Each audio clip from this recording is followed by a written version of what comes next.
కూడా చాలా మంది ఉన్నారు. లేఖనం ఏం మాట్లాడుతుందంటే, ఈ భూ సంబంధమైనవన్నీ నీవు నీ బిడ్డలకు సమకూర్చొచ్చేమో గాని ఆత్మ సంబంధమైన ఆశీర్వాదము నీ దేవుడు నీ పిల్లల నుంచి దూరం చేస్తాడు. గుర్తుపెట్టుకోవాలి. అయ్యా, ఆత్మ సంబంధమైన దేవుని దీవెన లేకపోతే ఏమైద్దయ్యా అంటే, చూడండి ఏమవుద్దయ్యా అంటే సంసోనుకు పట్టిన గతి పడుతుంది.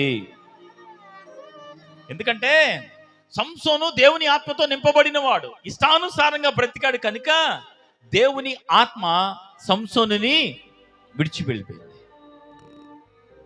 సంసోనుని విడిచి వెళ్ళిపోతే, ఒక మనిషిని దేవుని యొక్క ఆత్మ విడిచి వెళ్ళిపోతే, దేవుని యొక్క సన్నిధి విడిచి వెళ్ళిపోతే వారి బ్రతుకులు తెల్లారేసరికి నట్టనడి రోడ్డు పాలైపోతాయి. గుర్తుపెట్టుకోవాలి. దేవుని సన్నిధి ఏనాడు మనలను వేడకుండా కావలసిన ఆత్మీయ జ్ఞానాన్ని కలిగి ఉందుముగాక. హల్లెలూయా. సంఘము జాగ్రత్తగా నేర్చుకోవాలి. మోషే ఫరో ఎదుటికి వెళ్ళేటప్పుడు, అయ్యా నేను వెళ్ళలేనయ్యా, నా వల్ల కాదు అన్నాడు. దేవుడు ఏదో చెప్పాడు, నేను ఉంటాను, వెళ్ళవా, నీకెందుకు అన్నాడు. సరే ప్రభువా అన్నాడు. ఇంకో మాట ఏమన్నా తెలుసా, నువ్వు ఉన్నావు సరే, నువ్వు నాతో వస్తే తప్ప నేను అడుగులు ముందుకు వేయలేను అన్నాడు. ఈ రోజున సార్వత్రిక సంఘం కూడా నేర్చుకోవాల్సిన ఒక ఆత్మీయ పాఠం ఏంటో తెలుసా?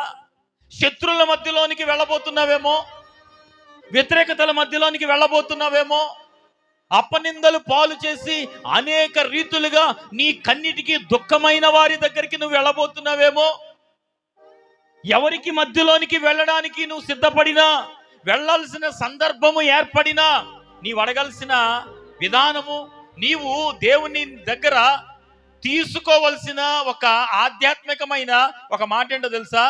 ప్రభువా, నీ సన్నిధి నాతో వస్తేనే నేను అడుగులు ముందుకేస్తానయ్యా అని అడగాలి. ఎందుకంటే నువ్వు ఎవరి మధ్యలోనికి వెళ్ళినా ఆయన సన్నిధి నీతో వస్తే నీ అడుగులు ఎక్కడ పడితే అక్కడ ఆశీర్వాదకరంగా నా దేవుడు మార్చునుగాక. హల్లెలూయా. ఎక్కడ నిలబడితే అక్కడ అద్భుతం జరుగుతుంది. ఎందుకో తెలుసా? నీ అడుగులను బట్టి కాదు, నీతో నా దేవుని సన్నిధి ఉన్నది కాబట్టి. అర్థం కదా?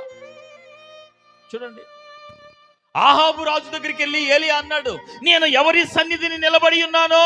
చూడండి, ఆహాబేమో అంతఃపురంలో ఉన్నాడు, ఏలియా ఏమో అంతఃపురానికి వెళ్ళాడు. అంతఃపురం ఏమి దేవుని ఆలయం కాదు కదా.